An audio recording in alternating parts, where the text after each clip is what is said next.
ว่าจาพระเจ้าที่กล่าวถึงนางม่ายอานาถาที่ให้ทานในพระวิหารวันนี้นักบุญลูกาได้เล่าให้พวกเราฟังก่อนช่วงเวลาที่พระเยซูเจ้าจะหับทรมานและตายเป็นอย่าง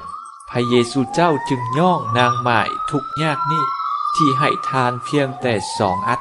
ลงในตู้ทานเท่านั้นคำตอบก็คือนางม่ายนี้ได้ให้ทานแม้แต่สิ่งที่ใช้เลี้ยงชีวิตของเราหรือว่าอีกอย่างนางม่ายนี้ได้ให้ทานแม้กระทั่งชีวิตของเราเองการให้ทานของนางม่ายนี้จึงบ่งบอกล่วงหน้าถึง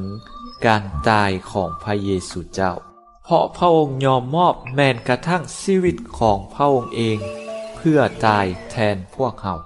ย้อนหักพวกเราย้อนอยากให้พวกเราได้หลุดพ้นจากความผูกมัดของบาปอันนำไปสู่ความตายส่วนพวกเราพวกเราได้สัมผัสถึงความหัก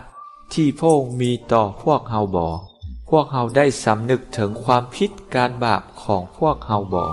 พวกเราพร้อมที่จะดัดแปลงแก้ไขชีวิตของพวกเราบ่